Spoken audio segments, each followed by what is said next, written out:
atasan tuh harusnya hadir sepenuhnya pas kami ngomong. Kami Gen Z juga terbiasa vokal kan, suka nanya kenapa. Jadi butuh feedback sistem yang terbuka atau dua arah. Dan jadi ya kalau ada masalah ya mereka tuh bukannya dihadapi tetapi malah kabur. Kesalahan mental yang tinggi itu lebih ke feedback ke atasan sih. Contohnya kayak generasimu lemah, mentalmu lembek, atau kata-kata yang paling legend yang biasanya kita dengar tuh.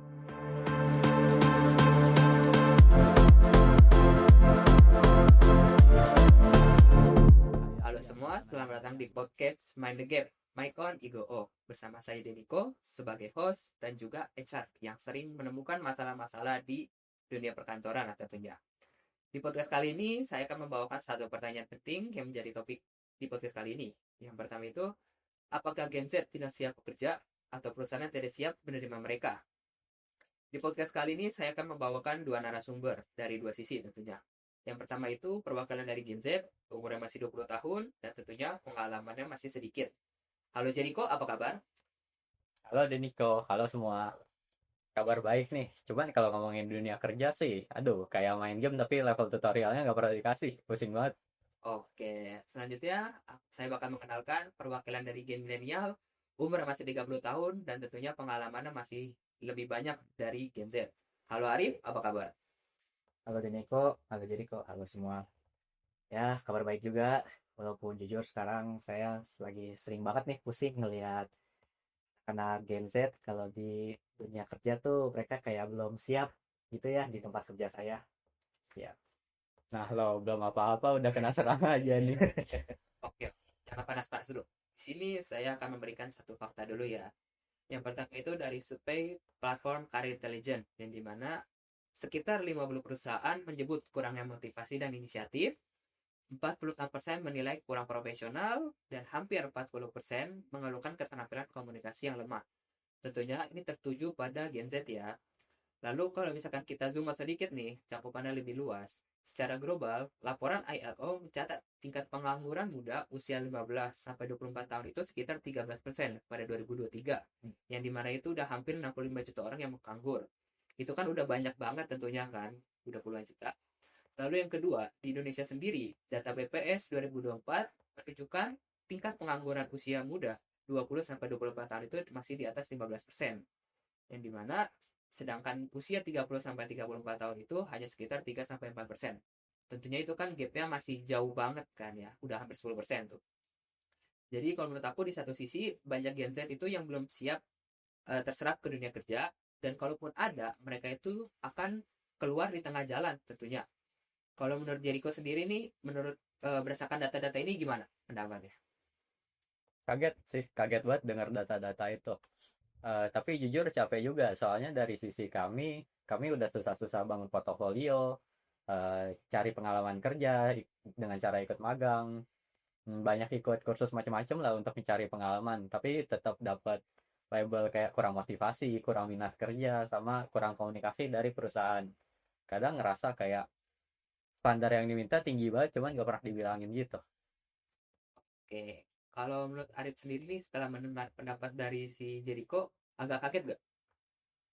Ya, saya jujur nggak kaget sih ya, karena di tempat kerja saya ada beberapa anak Gen Z tuh yang sering ya ngomong kalau Pak ini di luar job desk saya Pak, dan juga kalau misalnya dikritik mereka ekspresinya itu langsung kelihatan kan, dan juga pas misal meeting atau di situasi tertentu yang kita harus bersikap formal mereka tuh ya malah sibuk sama dunia sendiri kayak main HP gitu. Sementara kan kalau dari perspektif perusahaan ya kan kelihatan tuh kalau mereka kita nilai kurang profesional ya. Seperti itu. Tapi kadang kritiknya datangnya meledak-ledak terus di luar konteks sih, tanpa konteks. Kami bingung aja sih. Kami bukan menolak kerja atau gimana ya. Kami cuma pengen minta standar yang jelas aja sih sama penjelasan yang jelas aja. Oke, mungkin di sini aku bakal kasih ilustrasi dulu nih ya. Anggap ada karyawan nama Gaby umur 25 tahun nih. Dia itu pengalamannya udah banyak. Udah ikut organisasi, ikut magang, ikut pelatihan.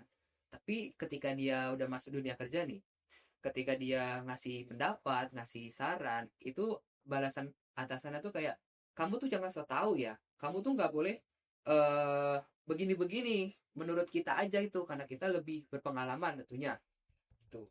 Terus kalau misalkan dikasih tugas itu biasanya dikasihnya tuh lewat dari jam normal, bisa jam 10 jam 11 malam, apalagi deadline-nya tuh kadang gak ngotak. Lalu kalau misalkan si Gaby nanya pendapat nih, Pak, kita perlu ngerjain yang A dulu atau yang B dulu. Nah, respon atasannya itu malah kayak, ya kamu inisiatif dong, masa kamu nggak bisa mikir sih? Gitu kan. Nah, kalau menurut Jericho setelah mendengar ilustrasi kayak gini tuh gimana? Kerasa banget kan serba salahnya jadi si Gaby. Di satu sisi dia cuma pengen minta penjelasan kayak yang mana yang jadi tugas prioritas dalam waktu singkat itu. Terus juga dia cuma pengen diajak soal ide, soal diskusi soal ide. Tapi malah dapet label-label kayak nggak minat kerja, nggak inisiatif oleh perusahaan. Padahal kayak hal-hal kayak gitu nggak pernah jelas. Oke, kalau dari sisi Arif nih sebagai atasan gimana nih? Ya, kalau dari perspektif perusahaan apa atasan ya, saya nggak kaget sih kalau di sini si Gaby ini dicap nggak cocok ya. Karena kan kalau dalam dunia kerja ya, perusahaan itu kan punya ritmenya sendiri nih dalam kerja kan. Atasan nggak, mereka capek dong dan lelah ya kalau misal ditanya-tanya terus tentang ini gimana Pak cara ngelakuinnya dan sebagainya. Sementara di CV-nya udah ada yang mereka pengalaman kan. Nah, kalau dari sekarang kalau kita masuk lagi ke Gaby ya, karena dia banyak nanya di sini ya konteksnya ya, saya nggak kaget sih kalau dia dibilang kurang kurang tanggap ya, kurang kurang mandiri. Dan juga kalau misalnya dia dibilang nggak sesuai budaya perusahaan ya itu juga kaget sih saya ya, dengan ininya konteksnya. Gimana ya? Kalau misalkan budaya perusahaan itu cuma ada di kepala atasannya kan kita jadi nggak ngerti juga ya. Berasa kayak kalau misalkan lagi main game nih tapi nggak punya rulebooknya. Jadi nggak tahu mesti apa. Terus malah kalau ada salah dikit langsung di-cut. Oke, kalau berarti kalau aku simpulin dari tiga sumber tadi itu masalahnya itu bukan karena kerjaan gak beres sih, tapi karena lebih ke komunikasi antara atasan dan bawahannya itu yang gak nyambung atau beda lah. Jadi budaya itu nggak cocok. Terus jadi kok kalau misalkan dibilang komunikasi Gen Z lemah itu kamu setuju gak sih? Kalau banyak miskom mungkin iya ya setuju. Tapi kalau misalkan dibilang lemah kayaknya nggak adil banget deh. Kadang kita cuman pengen nanya arahan biar jelas dianggap rebel. Pengen diajak diskusi soal ide dibilang ngeyel atau sok tahu. Ya gitu-gitu deh pusing banget. Nah, tapi kalau dari sisi lain ya, dari sisi seniornya, kami tuh pertama ya ngerasa kalau anak-anak sekarang nih ya, mereka tuh gak bisa gitu loh memilih momen yang tepat buat ngobrol.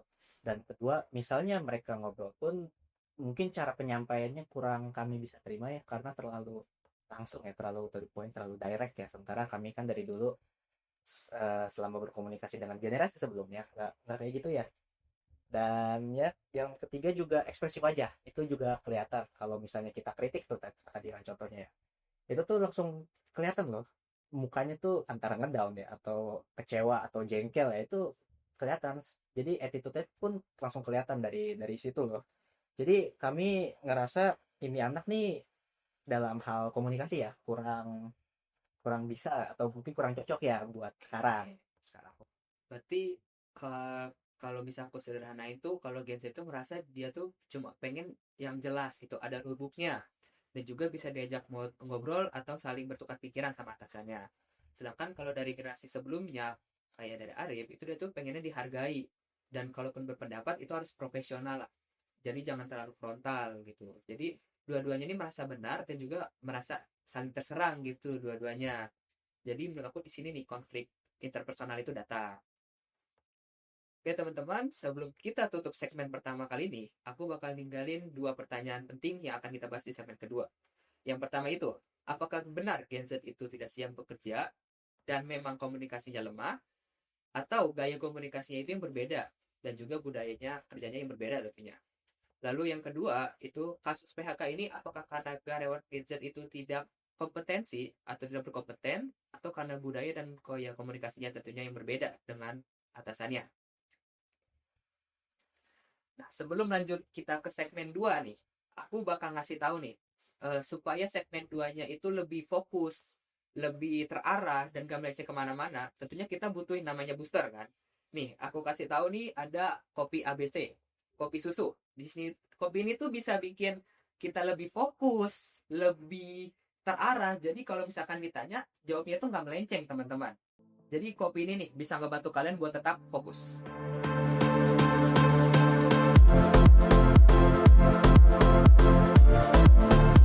Halo semua, kembali lagi di segmen 2 di podcast Mind the Gap. Jadi di segmen 1 itu kita udah ninggalin nih 2 pertanyaan yang emang bakal kita bahas di segmen kali ini. Yang pertama itu, apakah Gen Z gak siap kerja karena komunikasinya yang lemah? Dan kedua, soal PHK berkedok tidak sesuai budaya. Jadi sebelum Arif sama Jericho berdebat, aku bakal kasih konteksnya dulu nih. Jadi apa yang terjadi di antara kalian ini adalah salah satu ilmu dari komunikasi interpersonal yang namanya interpersonal konflik. Yaitu ketika dua pihak tuh tujuannya nggak bertemu, berbeda tujuan lah, gampangnya gitu. Juga aku bakal ngasih data talentik nih soal analisis emosi, yang dimana Gen X dan milenial itu punya skor stabilitas emosinya itu 70/100. Sedangkan untuk Gen Z, rata-rata itu cuma 52/100 kan. Jadi kalau aku lihat ini memang ada perbedaan ya dalam mengatur emosi, di mana Gen X dan milenial itu jauh lebih bisa mengendalikan emosinya lah. Kalau menurut Arif, angka 52 ini valid gak sih buat bilang Gen Z itu nggak siap kerja? Sangat valid dan jujur ya ini masalah fundamental ya dalam hal self regulation atau kemampuan dalam mengendalikan diri. Nah, Gen Z itu di sini nih sering banget memakai strategi dalam interpersonal konflik, yaitu avoidance, yang dimana mereka tuh lebih pilih menghindari nih akar masalahnya, atau mereka memakai strategi active fighting, yang dimana mereka menyerang secara verbal. Nah, kalau dan jadi ya kalau ada masalah ya mereka tuh bukannya dihadapi tetapi malah kabur gitu loh yang saya tangkap. Oke, Rin. Maksudnya menghindari masalah itu gimana sih? Contoh nih, kalau saya mau negur mereka kan tentang pekerjaan atau deadline kan, mereka tuh ngejawabnya dengan cara mereka nangis atau bahkan bilang, Pak, saya keberatan. Sementara itu kan tanda kalau self regulation mereka itu kan kurang ya. Efeknya apa nih? Kan jadi pintu saya untuk bernegosiasi atau berbincang dengan anak Gen Z ini ketutup dengan emosi kan. Dan akhirnya saya juga muncul nih judgement untuk karakter anak Gen Z ini secara mental dan profesionalisme mereka ini kurang untuk dalam dunia kerja karena mereka masih belum bisa memisahkan emosi pribadi dengan emosi profesionalisme. Aduh, bentar-bentar, Rip. Kalau misalkan ngomongin soal regulasi diri yang rendah, kayaknya enggak deh. Soalnya yang biasanya bikin kami mental fatigue atau kelelahan mental yang tinggi itu lebih ke feedback ke atasan sih. Contohnya kayak generasimu lemah, mentalmu lembek. Atau kata-kata yang paling legend yang biasanya kita dengar tuh, eh, pengalaman kamu lebih dikit, pengalaman saya lebih banyak. Jadi ikutin saya aja, nggak usah nanya-nanya gitu. Kalau misalkan feedbacknya gitu kan gimana ya kita nggak jadi defensif atau lebih cepat capek mental. Oke nih, kalau dari pernyataan kalian berdua nih, aku udah rangkum nih ya. Jadi, kalau bagi Mas Arif, itu Gen Z itu memiliki pola penyelesaian konflik yang memilih strategi itu avoidance sama active fighting. Yang dimana itu salah satu strategi dalam interpersonal konflik kan. Sedangkan kalau bagi Jericho, itu tuh reaksi yang wajar. Karena generasi milenial itu cenderung menunjukkan sifat yang monopolizing. Yang dimana mereka tuh menganggap keputusan mereka tuh udah mutlak. Karena jam terbangnya lah yang udah lebih lama. Itu nyambung nih ke pertanyaan apakah Gen Z itu komunikasinya lemah. Juga aku mungkin nih bisa kasih faktor lainnya ya. Aku ambil data dari Onrek yang bilang 37% Gen Z yang masuk kerja itu emang kurang soft skillnya. Mungkin karena gap skill ini juga komunikasi itu bisa jadi makin runyam dan sering ada yang merasa harga dirinya itu dijatuhkan. Nah, kalau menurut Jericho, kamu sering gak sih ngerasa harga diri kalian itu diserang di kantor? Banyak dan banyak banget. Banyak momen-momen di mana atasan nyindir yang hal-hal yang menurut kita itu sensitif dan malah dijadiin bercandaan di depan tim yang lain. Seolah-olah hal tersebut kecil atau nggak penting lah. Kita butuh yang namanya face enhancing ya. Dimana itu kita saya dan Bapak Arif kita berdua saling menghargai satu sama lain dan tidak saling menjatuhkan. Terus yang kedua kita butuh yang namanya enhanced listening itu di mana Bapak Arif bisa mendengar tanpa menjatuhkan. Kita butuh atasan yang kurang lebih kayak seperti itu sih. Oke, biar ya saya ngerti kok kalian butuh empati dan validasi ya. Itu manusiawi. Cuman dari perspektif kami itu tuh terjadi karena kalian tuh kurang yang namanya self awareness, yaitu kesadaran kalian dalam kemampuan kalian sendiri. Nah, waktu saya bilang ini salah atau itu kurang rapi, itu tuh komentar ke tugas kalian, bukan serangan ke kalian gitu. Jadi kalian misalnya nangkep pesan saya tuh, wah saya butuh atau saya kurang kompeten. Enggak, saya enggak bermaksud itu. Nah, jadi kalau kalian punya self awareness yang baik ya, apa namanya, kalian tuh bakal sadar kalau wah ini nih kritik buat tugas saya nih, kerjaan saya, bukan serangan ke diri saya sendiri gitu loh. Nah, tapi kalau setiap koreksi kalian tangkap sebagai serangan diri, nah disitulah muncul kalau saya tuh ya lama-lama capek juga ngomong sama kalian dan apalagi ngomong jujur gitu loh. Menarik sih ya kalau dengar dari pernyataan kalian berdua. Jadi kalau aku yang nangkep nih, Jericho ini fokus nih ke bagian pendapatnya itu didengarkan dengan Arif. Sementara Arif fokus gimana Jericho menafsirkan pesan disampaikan, ya kan? Jadi kalau pakai bahasa komunikatif itu satu sisi ini soal gaya listening yang dimana nggak memberikan ruang untuk berbicara dan juga nggak memberikan ruang untuk mendengarkan. Sedangkan di sisi lain itu namanya soal self awareness yang dimana waktu menafsirkan apakah setiap kritik itu otomatis dibaca sebagai serangan personal atau bisa dipisahkan antara diri dengan pekerjaan tentunya kan. Jadi kalau dua-duanya itu lagi nggak stabil nih, itu bakal munculin namanya konflik. Oke, nah terus kita bakal masuk nih ke pertanyaan terakhir, yang dimana PHK dengan alasan tidak sesuai budaya itu apakah murni karena kompetensi atau soal cara kita bicara dan mendengar. Aku bakal ngasih dulu nih data dari kick.com juga nyebutin bahwa 92% Gen Z ini diskusi soal kesehatan mental. Hampir semua itu tuh. Tapi banyak yang justru di PHK dan dilabeli bad attitude ketika membahas konteks ini, kesehatan mental. Sebenarnya apa yang salah sih? Sistemnya yang kaku atau orangnya yang nggak tahu aturan? Menurut kamu gimana, Jen? Buat saya alasan tidak sesuai budaya itu cuman kedok kantor kalau nggak punya feedback system yang baik atau respon yang baik. Contohnya pokoknya budaya di sini harus lembur. Kita di sini nyari uang bukan nyari ketenangan. Kalau nggak suka kamu boleh langsung keluar aja. Itu kan contoh dari bentuk pemaksaan kehendak ya, atau namanya force and talk strategi yang ada di dalam interpersonal konflik. Padahal kami cuma minta didengarkan dengan baik aja pendapat kami, atau istilahnya tuh active listening. Atasan tuh harusnya hadir sepenuhnya pas kami ngomong. Kami Gen Z juga terbiasa vokal kan, suka nanya kenapa. Jadi butuh feedback system yang terbuka atau dua arah. Tapi masalahnya di mata banyak atasan atau senior, gaya bertanya itu sering diterjebakkan pembangkangan atau sok tahu biasanya. Oke, saya setuju active listening itu perlu Jen. Ya. Atasan yang baik emang harus bisa komunikasi. Tetapi kan balik lagi ya, komunikasi itu kan dua arah ya. Nah, masalah utamanya yang sering bikin kalian dicap bad attitude itu bukan karena isi pesan kalian, tetapi cara penyampaian kalian ya. Kalian tuh sering gagal melakukan komunikasi asertif. Sementara komunikasi asertif itu kan yaitu menyampaikan pikiran atau pendapat dengan jujur, tapi nggak menyakiti si pendengar ini nih. Nah, kalian tuh seringnya terjebak di antara dua dua kasta ekstrem inilah ya. Yang pertama kalian tuh kalau nggak pasif, yaitu kalian cuma diem atau ya ujung-ujungnya nggak posting pekerjaan ya. Ya kalian lari ke agresif, yaitu ya kalian nyindir mungkin kebijakan perusahaan di sosmed mungkin ya. Nah, jadi ya yang kalau saya lihat kalian tuh jarang banget ya bisa komunikasi asertif di sini. Oke, Rick. Bisa nggak sih kasih contoh konkretnya tuh maksudnya yang asertif tuh kayak gimana? Nah, contoh ya soal mental health tadi ya.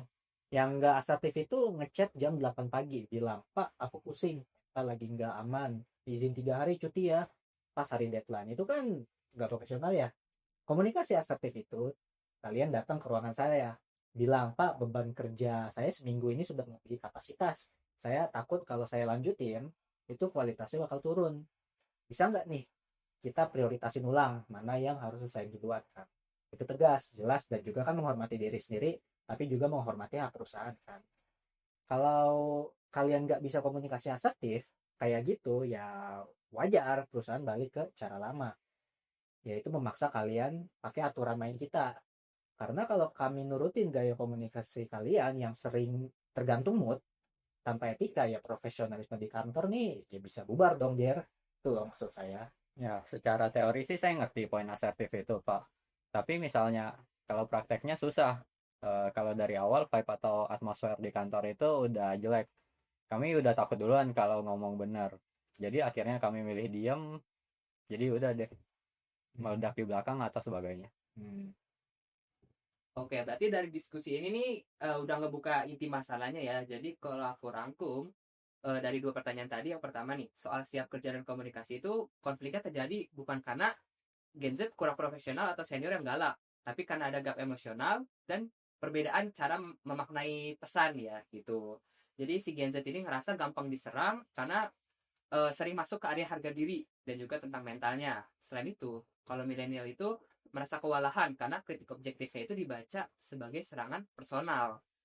Sedangkan untuk pertanyaan kedua itu soal PHK dan budaya, alasan tidak budaya itu tidak sesuai budaya itu seringkali muncul ketika dua arah komunikasi itu buntu. Jadi Gen Z itu ngerasa sistemnya itu otoriter, nggak ada ruang buat mendengarkan, nggak ada ruang buat berpendapat. Sedangkan kalau milenial ngerasa Gen Z itu belum bisa mencapai keberatannya secara asertif.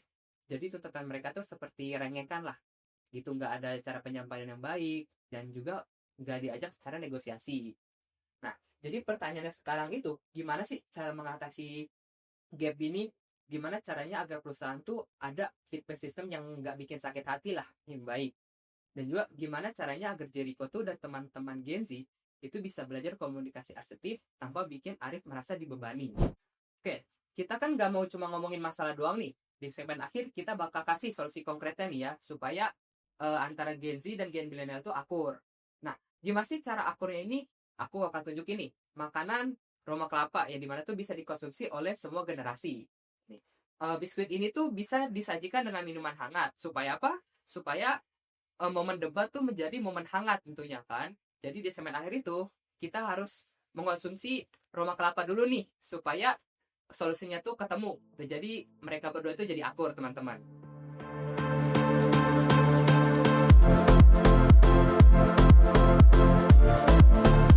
Halo semua, kembali lagi di segmen 3 di podcast Mind the Game.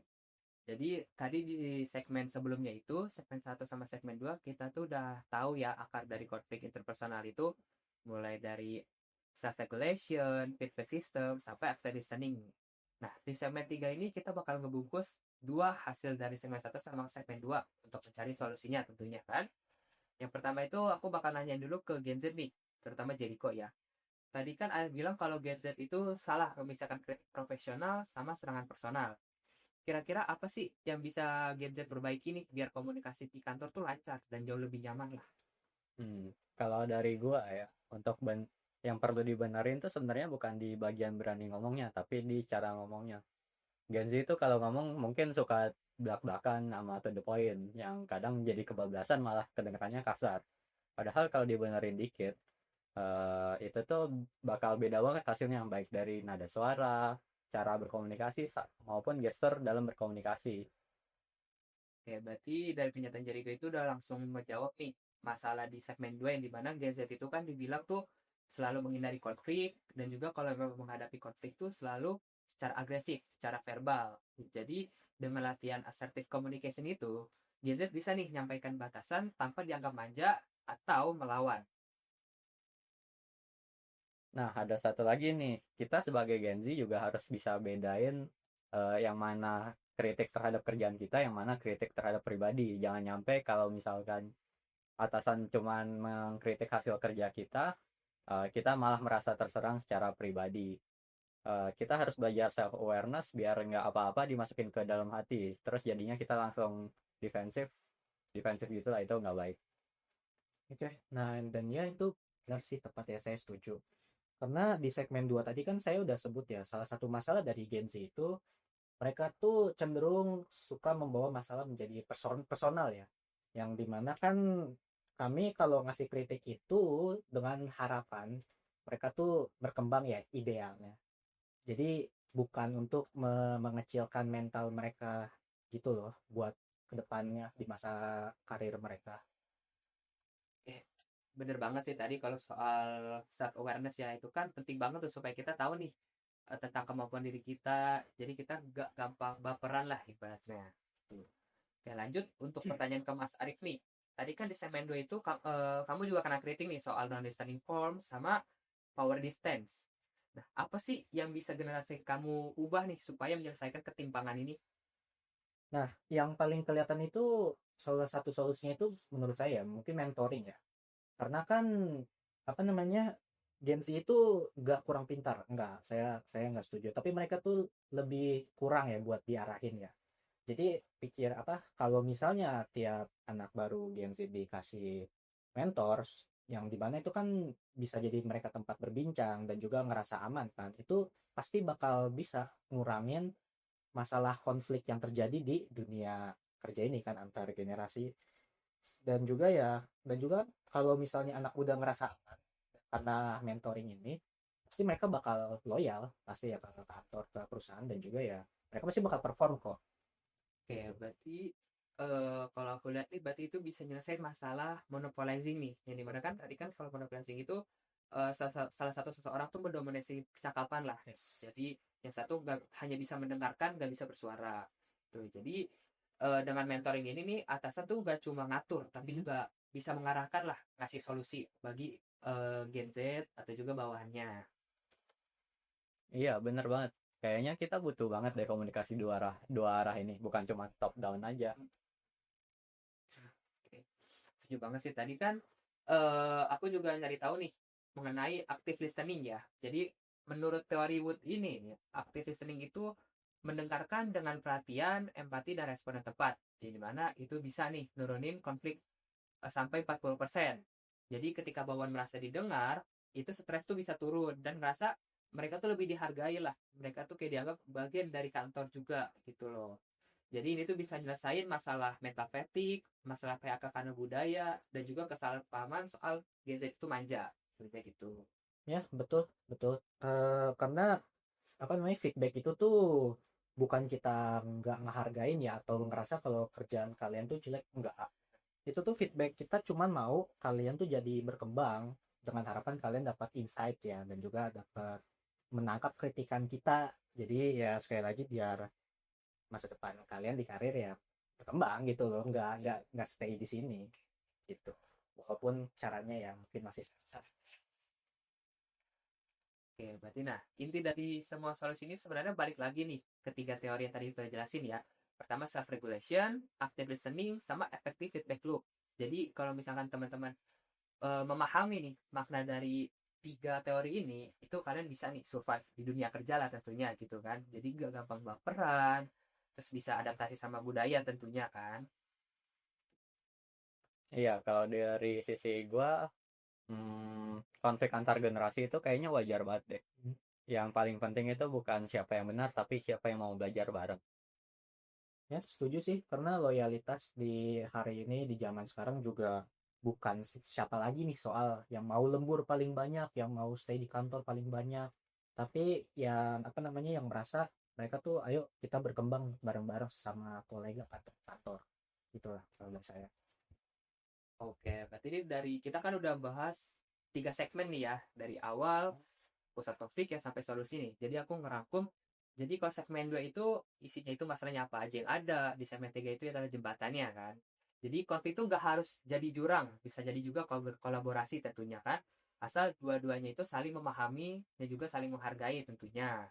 Nah, makasih nih buat Jericho sama Arif nih ya yang udah jadi narasumber buat podcast kali ini. Selain itu juga jaga cara kalian berkomunikasi, pahami emosi sebelum bereaksi, dan juga terus kembangin nih komunikasi interpersonal tentunya kan. Yes. Oke semua, sampai ketemu lagi di episode podcast selanjutnya. Buat teman-teman nih, supaya tetap fokus dan juga lebih memahami lah, lebih memahami apa yang kalian kerjain, fokus kerjain tugas.